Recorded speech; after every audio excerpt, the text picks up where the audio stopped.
Hey, what's up, guys? This is Marseille, aka the Property Pastor, here with Kingdom Legacy Builders, and I want to talk today about deciding between a rooming house or a duplex or a quad. Now, if you're trying to figure out about which one is the best investment, I want to help you out.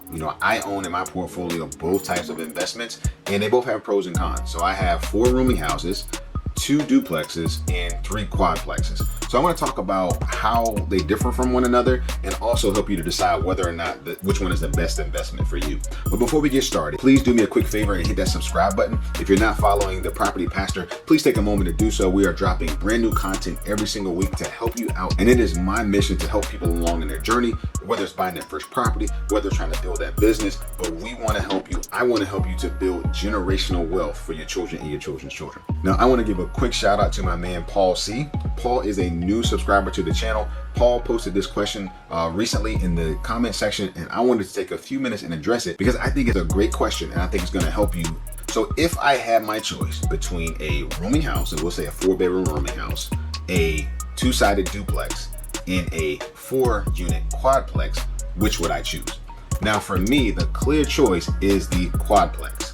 Now, like I said, I own rooming houses. I've got 4 of them. They perform well in my portfolio, but they cannot beat the quadplexes.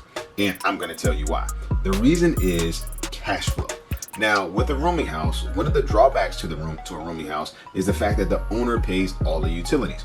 So what that means is that the owner is going to pay the electricity, the owner is going to pay the gas, the owner is going to pay for the water. So if tenants run those things up because they're not paying for them, those costs pass on to the owner.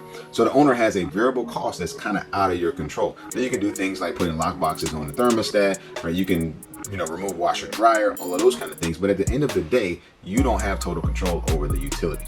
So that's one of the drawbacks. So if I were to compare a rooming house to a quadplex, a 4-bedroom rooming house to a quadplex, that rooming house, say for example, pulls in $500 in rent per room, which gives me $2,000 per month. Now, if I had that same quadplex, I would typically be able to rent that out for, at a minimum, $600 per room. Now, in a $600 per room times 4 gives me $2,400 in income, but on top of that, I don't have to subtract the utility cost. With that rooming house, I'm gonna pull out the utility cost. So out of my $2,000, after I pay my mortgage, after I pay for repairs, after I take the utilities out, I may be looking at about $700 a month in cash. Well, if I take that same quadplex at $2,400 a month, after I take my expenses out and I don't have to deal with utility costs, I can make $1,200 a month. So I do much better with the quadplex.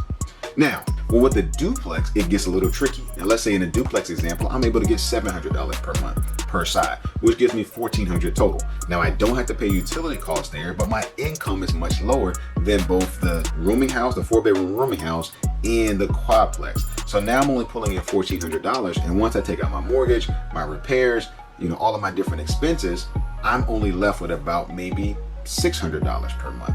So it's kind of a toss-up between the duplex. Now, if you can get a duplex for a much higher price point, say $2,000, then it's a clear-cut winner that the duplex is better. But really, it comes down to the expenses. So the clear-cut winner is the quadplex in this scenario. Now, with the duplex, it can go either way. It really just depends on the income potential of that property. So you might be asking, why would I ever buy a rooming house in the first place? Well, there's several reasons. For one, a rooming house is a single-family home. Now, there's a lot of great benefits to a single-family home. Now, single-family homes typically appreciate much faster than these small multifamily properties. So a single-family home is going to appreciate for the simple fact that many people want to buy single-family homes. It's basic supply and demand. Now, with a single-family house, it can also be much cheaper than a duplex or a quadplex. It really depends on your market. In my market, some of the houses that I purchased to use as rooming houses, I can get into those houses for not a lot of money. Versus when I'm trying to find a duplex or a quadplex, I've got to spend more to make more. So it really depends on the price point that you're getting into it at. The other benefit of a single family house being used as a rooming house is the availability. So the truth of the matter is that there are always going to be more single family homes available in every single market than there are going to be duplexes and quadplexes. Now, as you look at that and you're trying to search and find a house, you can be creative and take a single family home and convert it into a rooming house.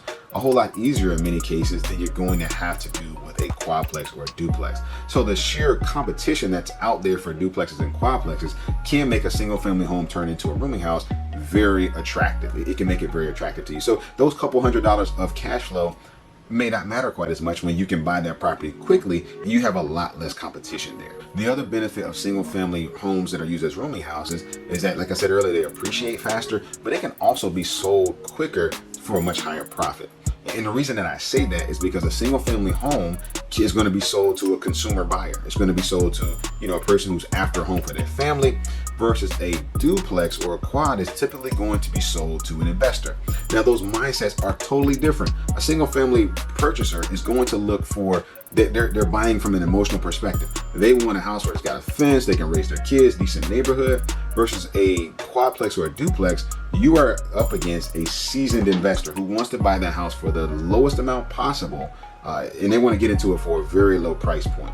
Now, this market is way different. It is definitely a seller's market, but 5-10 years down the road, it may not be that way. So if you're looking for, kind of the long game here, that single family house is going to be easier to sell in the long run. Now, with a duplex or quadplex, another thing that you're going to run into is that the type of tenant that you're going to have is going to probably stay longer because they have their own keys, they have their own privacy, there's no shared space, they're not fighting over the refrigerator, they're not worried about how clean the bathroom was, it is their space. So what I find is that my tenants for my quadplexes and my duplexes tend to stay for years, right? They tend to stay for a much longer period of time versus my rooming house tenants don't stay quite as long. So that's definitely a benefit and one of the reasons that I do like in my business to have quadplexes. That is my investment vehicle of choice for this stage of my business. But rooming houses are a fantastic way to get started, so I highly recommend them to you. If you can't find a duplex or a quad, jump on those rooming houses, because those rooming houses, they offer vacancy protection, they have great income, right? They may not do quite as good as a quadplex, but they are still good investments if you set them up the right way. Hey, I hope this video has been beneficial to you in making your decision. If you got questions, you got comments, make sure you put them down in the comment section. And again, if you haven't subscribed to the channel, please do me a favor and hit that subscribe button. It means so much to me to see the channel growing, to hear people putting into practice some of these principles and the need when folks are looking at rooming houses or small multifamily and trying to build their portfolio. So I pray it's been a blessing to you. Can't wait to see you again on the next video. God bless.